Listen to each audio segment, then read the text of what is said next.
Fanai 75 Bongkon Nissanol distributor te chuan kumsang ni somni pathum chunga Nissanol product le nem te hnena lom thut soina thilpek han na hun an mangdona kumsang ni somni pathum chunga Nissanol product le hnena point musang ber hnena hian Yamaha bike MT15 version 2 an landon ani hei baka hian point mutam dang te hnena Suzuki TVS iQube smart electric scooter Suzuki Access 125 higher fridge double door Acer Google Smart TV 40-inch iBell oven 50-liter le LG washing machine 7 kg te an hlandona chumaya nilawa amuna local te tan hian lucky draw mi pangatan chengsang khatcheu man theina a omdon bok ani he huna hian javile sangte khuptong ten kalkhomte zayin min oidona January ninga sangni sopni pali zandar saria Bongkon South Waime Hola Fanai 75 Lodor Chin tu zongzong te mai baka mi zongzong he hun min man pui turin kanin some Zbai ula hey zanin chu Fanai 75 te program han lama tel turmiran soma ai pumal soma po lo tin sa to khop ma hey zanin hianin Fanai 75 te hian Nissanol product le nem te na thilpek chatak tak an pedona hey MT15 te access te chuan electric scooter te la thi chang he hui an product le nem te na gift an pedona ni chuan tilam ma henai puma som pa lo theng to lo ti kuan sa to ma ya zarin chu hei tilam pang video hi ani do ne chuanin heng te po hi nong ve du ni chuanin ngun takin video hi lo en ta ula chuan adon theidan te po aron soi tur angai la sang ni som ni le pathum chunga ti thazual hoin thilpek chu tak an dong don ni chuan hei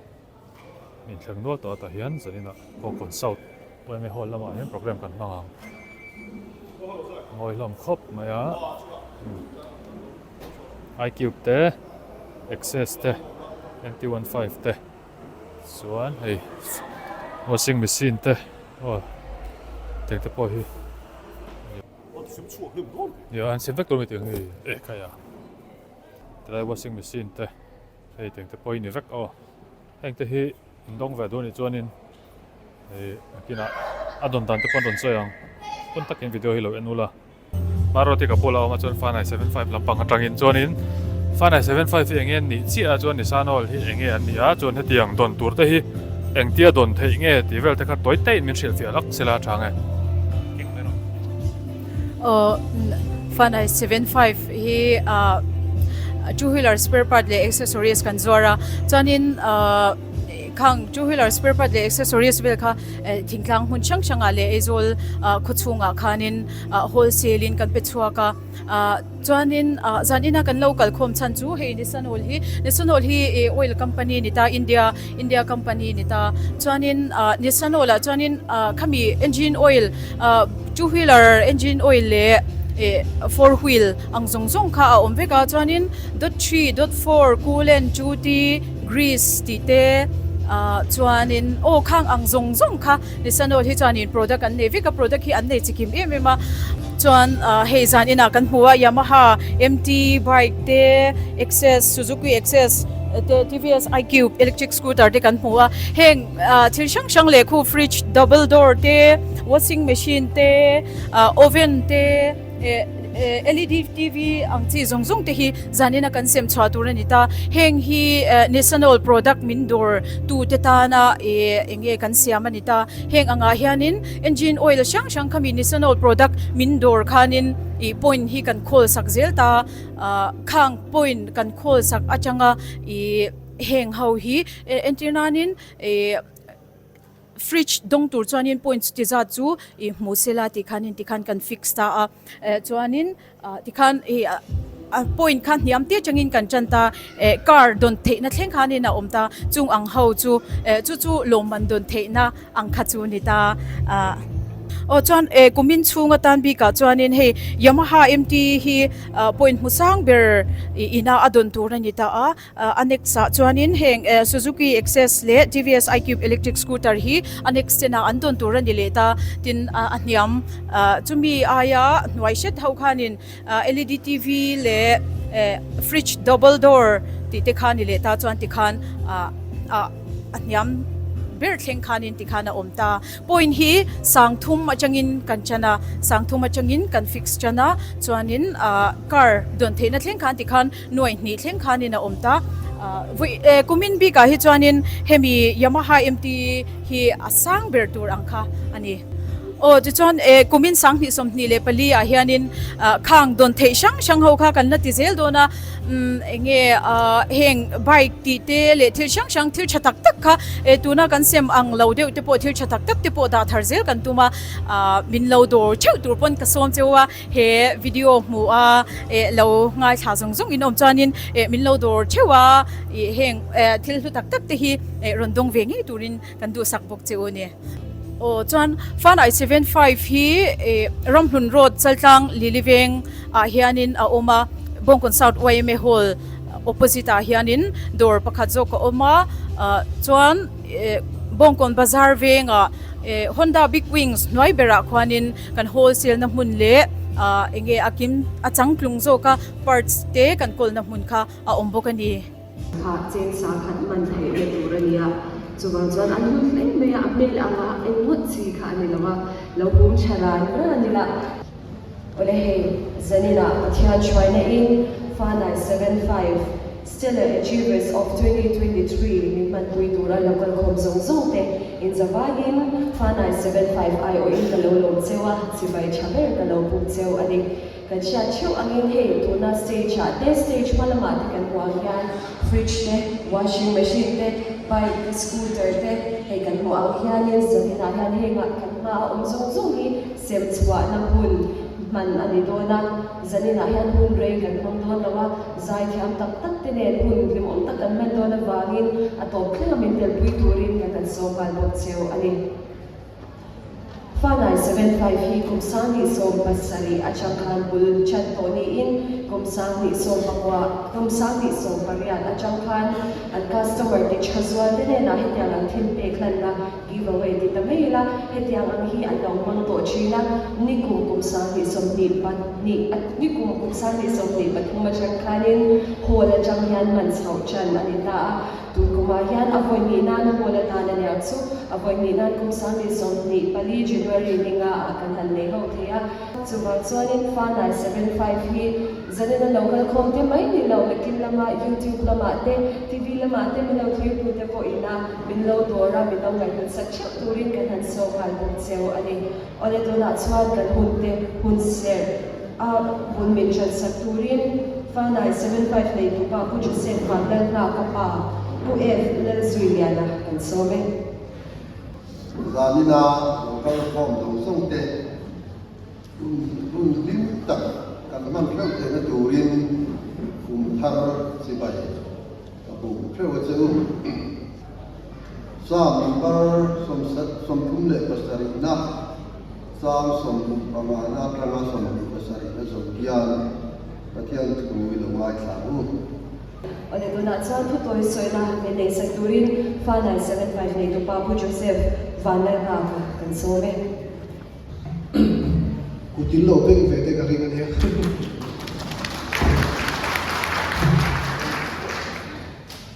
zanila ilai mi ron kan pui tu te kan customer ni tak tak te le chengo tha te in zawai tu wa lo thu ka shi ka soi wa kum thar chi mai ka bu na cheu ni bo se ho ha lucky ticket ka ron sem kha lo um tha ta tu la akha to ki ka ron project zeu do na a hi viau pe zo nin voi so ko kan pot be do ni ho kha ka chu mi bui te in phur da da sem ni lo se chonin zanin kan lo man sem turi tla ku kan soi anga ame in dal pi me ho a top be hi sia champai te dong do na MT15 version 2 Yamaha khania adot le I adot tin pan ni an ya hi uzawa zong gop so kan Suzuki XS lo la so ne TVS IQB red van da de kan dong do kan ni so ba la so ne fela mai fits o kai higher the motor ai kan sen lo ka washing machine kan sen lo ka so ne TV 40 inch kan sen lo na ela hi lo ka so OTGO ni 50 liter sunga le non-stick cookware asset bale set ani garment chu kha set tel bokanga chuan mixer grinder le farte kan set tel dong bokani ni kum to lam tang samurai spray paint kha kan pot gel ya kha ka bu khan zel ka poi nga kan pe khar ya kum to pa choni khami kha ni poi te kha product so view te dura ka ngai ni chuanin zanila apply tu bilon man pui zong te ato khen mu ni man pui turin karon ge no le chu ni lo me Ren na chuan sang thei khu tong zai turin kan so manga lo ta la di kan chan phut mai ngo eng ko ni se Fanai 75 lo ta se zan ni to si lo to ku ben ma mai ngo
affair thian berin ke tia mai ni china ka sei nei lo ni AB164 AV164 kan no mo kan ticket kha han en fang ta ina AV164 ko ito kan lo swak sila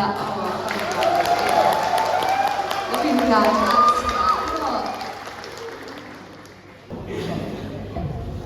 Lai de wa han an ring sila an lag siak them aban Zane dan han voi nga swang voi nga Mitsina anei tu pai na sei ta kan voi nga mai ni lo voi so te po bi pui kan pam thiam na na ziri na om do kan ti do kha ole zane na kan kan khom chan ber mai lo mat sim na in bu kan chana nga zane na yan voi kha ta yan lo mani kan sim zo ka dik do lo wa chong mi in kan chana nga chong mi in kan ne nga in zawai in chibai vek le I amma sabira yani 31 garage ni usan ki ma lo chwa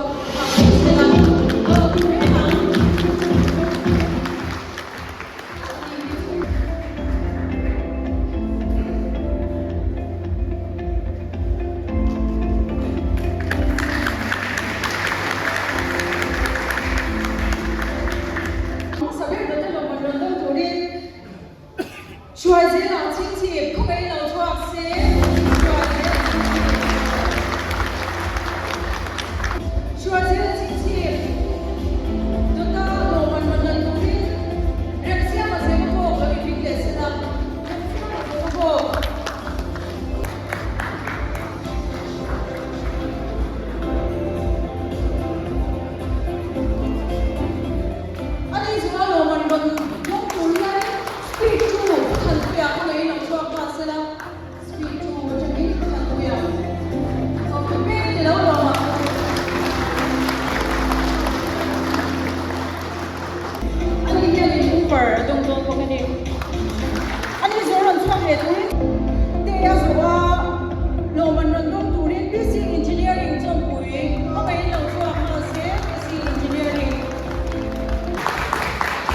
Loman sem chung khat na han zo ta phok ania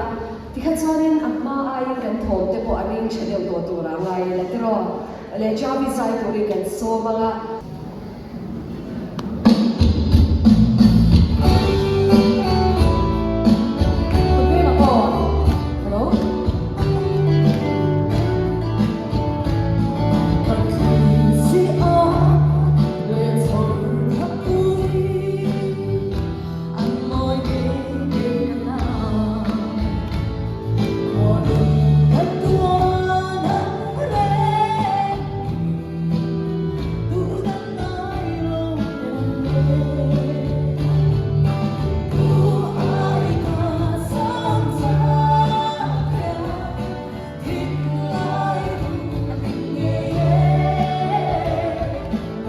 Zanina mi vani manina milo po santona tunge niang oh kan ticket kan en le vang ta ila Zanina mi vani manina so AB68 sombrong letter yan. AB68 kan mem aban boy pong hemtro at wala niya ka AB68 ani siang yang jawi kan han endik masapot se adik klap ani itu aban lobong adan jawi sugalong tu so ye loman sem thoni na in bugat chan le ala khoi ta kin lara ki do swag le mai selangin Tuna loman kan set ko hi OTG oven 50 liter kan di dona loman hemi loman rondo ko sabar durianin zamram chang mari wes sa chang local kan ko mem ku be na lama ko zamram chang mari wes so ado dia loman rondo durin bia is lungdar no chuan arwa ta zamwa ku be na lama arwa ta zamwa Usualtea, Rambul Nord. Usualtea, Rambul Nord. Pulara, Pudilaw Benang. Matana, Pulaylung. Matana, Pulaylung.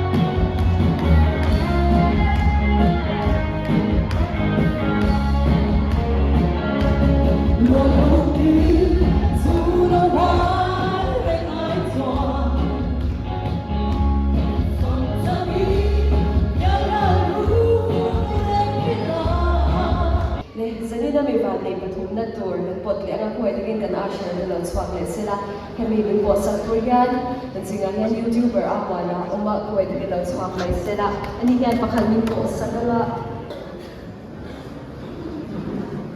Lehat kan tiket ka. Had elet sab-sabi na. Ebi sumsari patuna kami Ebi sumsari patuna serenity.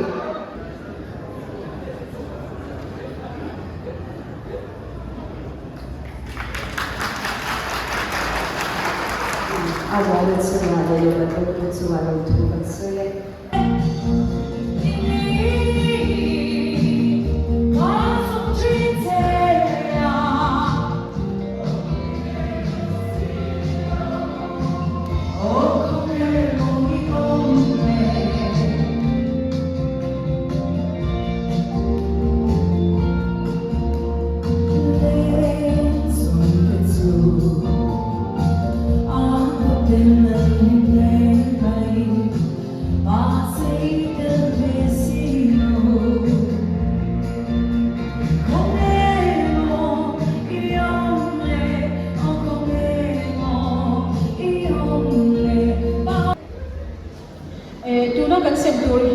Smart TV 40-inch niya.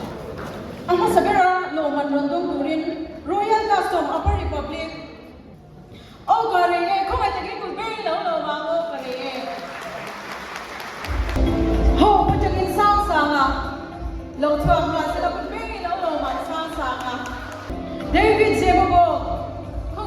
lo chuak na se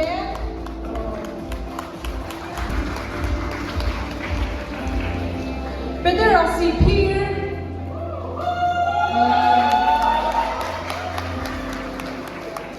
adot le a concept hi fridge double door ni a no one run dong saber turin RC2 chai ka le le ve ku ete ke lo chuak se ku ke lo lo ba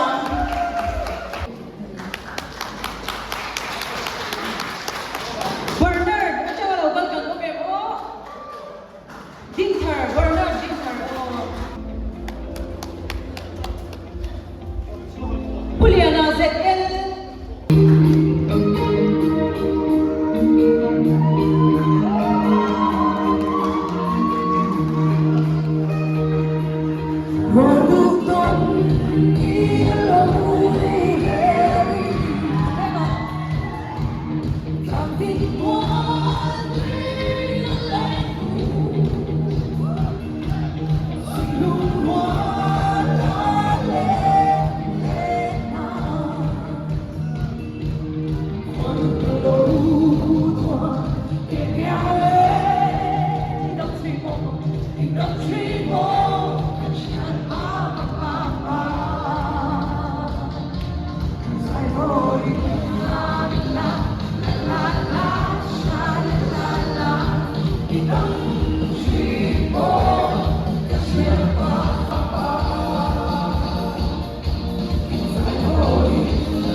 Tuna chuan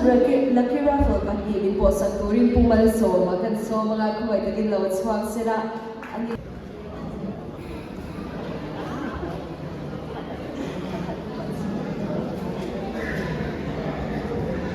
Đây, kanin ring em AB pahnih pakhat pathum pahnih pakhat pathum kanom mem AB pahnih pakhat pathum Kanong mo, ano sila.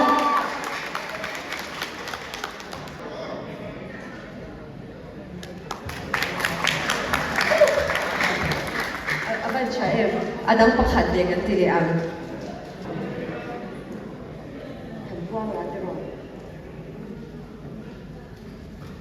AB 67. Sila.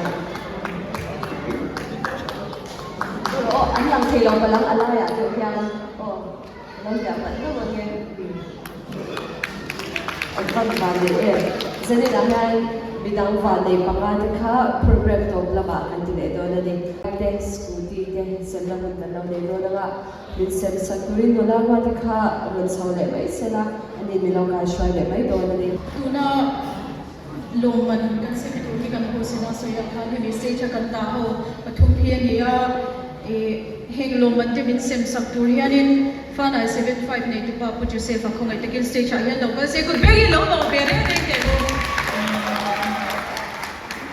ahma sabera kan sen tur hi Suzuki XS 125 cup ni a hemi tuna an Norson me Suzuki XS 125 dong tu chu zone on two wheel workshop idea again po za wa ko ka tin lo chuak se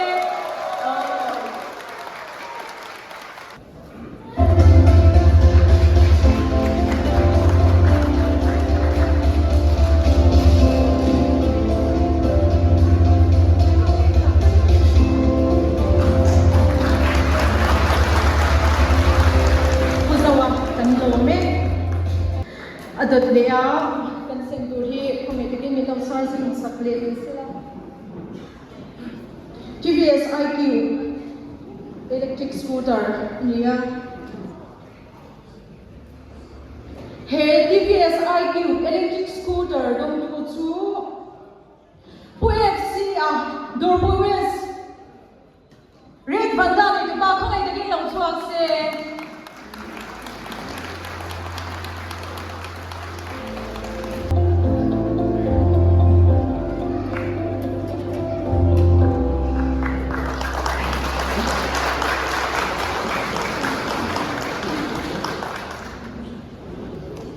ato pera kan sempur chu Yamaha NTV2 ania he Yamaha NTV2 dong tu chu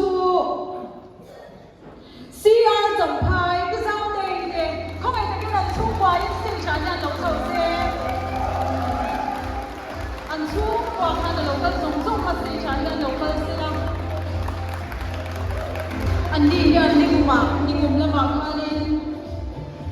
Suzuki Appliance khăn lộc thầu lộc cái này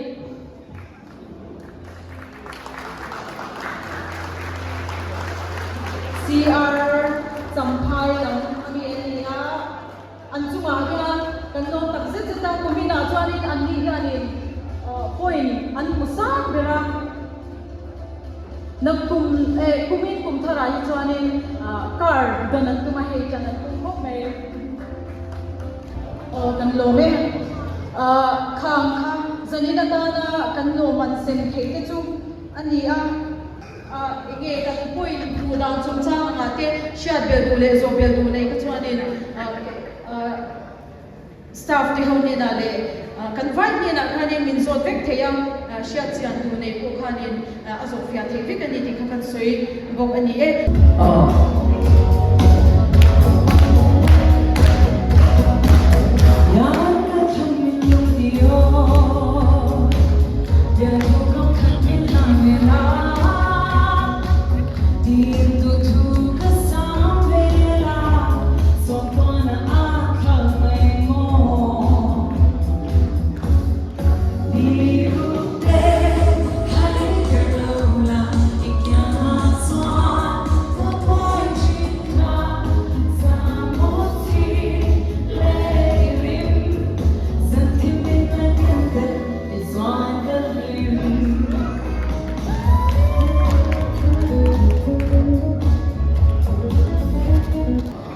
Masakira chuan ini mamtia tamna le resen ni te tu pathian chuwa rom tu om se in Fanai 75 door tu song song te chung te chuwa rom tu kan soya inside kan te kan hoste tak sing bom som lo le kun to tak chung in don ti ko tin sa ba chuwa kan lo ma hol min ban dir tu bom kon sa wa ye me te le lai kan ko sa tu te chuwa kan lo na kan asa te chuwa rom tu kan soi boka tin Fanai 75 te chuwa rom hen team te chuwa kan lo hen bukan tin program ma chan ko nei song song te le lo chin tu song song te kan chia te le kan su te chuwa kan lo hen ma soi pai pa kan lo mun chuan chuwa kan lo hen ko ti lo fe sak lo nia thar thom tak kam to ri sa kan ta chu kan lo hen kan sai ta angin regular for para awali kan poncho para kan zai thia te lan so beka chumi chum chwali kan zai thia te na la na saber zai na an han tur hi an di adik to me ne ti ka mi pui na mi kan na survey tu don ya o saute ku to ka som ma sa ani yan patum min po sa kama to job in pani po sa ko ni kan bring ya ab pani pahat pani 212 212 and over it's not what's actually concerning AB 21 pariat hadi pahat pariat over jadi so pariat AB 140 pahat palibian laman chong lo ta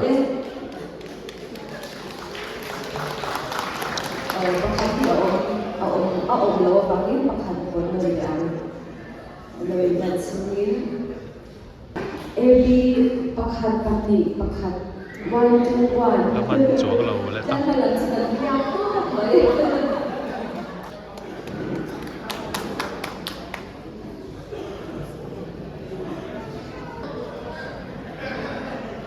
Lehan ini berapa kita jawabin tadi di bos sampai tua. AB 148 pakhat pagi pagian.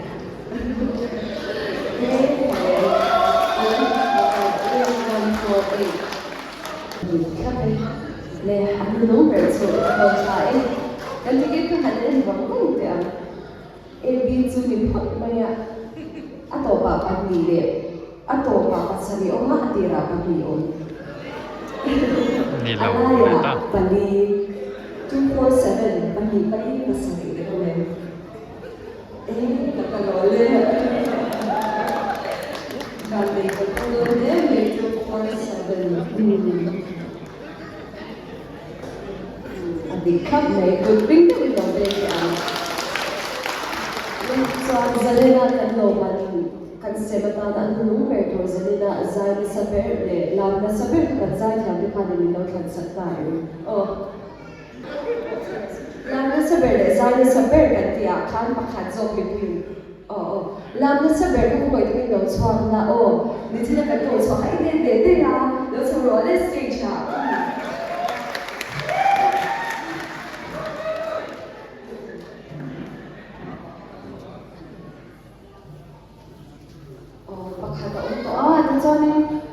Zai sa kami lang po sa plate ko may concept may something kapag halaw so sila alaya takalating sila backstage naman ko umagaling at niya kasi lawa sa mga soalin may pwede ka at niya man panigyan ng puwet lalos na mga ay sila lam na sa berde zai na sa berde kaya siya kampan mo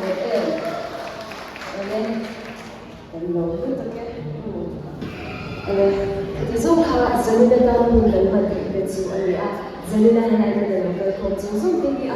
na may mo tirute hindi in so along kung so zit dito kung sa mi so di palit school yan Fanai 758 ano sa so kami lang dole siya tuwing ka na so kalot so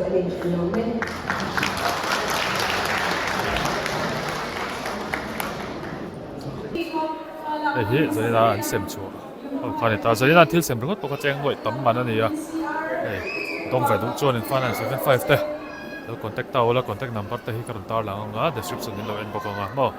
ei ho hi cheng loi tam tak man ani na kominatan sani somni pali atan aduk tan chuan in adon ve thei a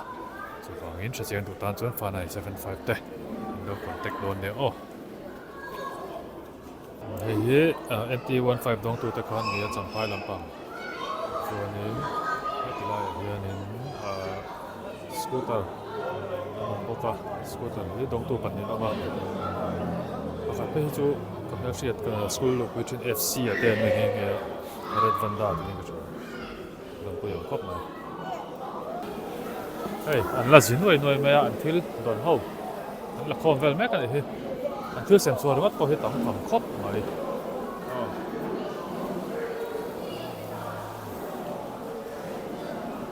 Chenin scooter thalo lak pui mek boka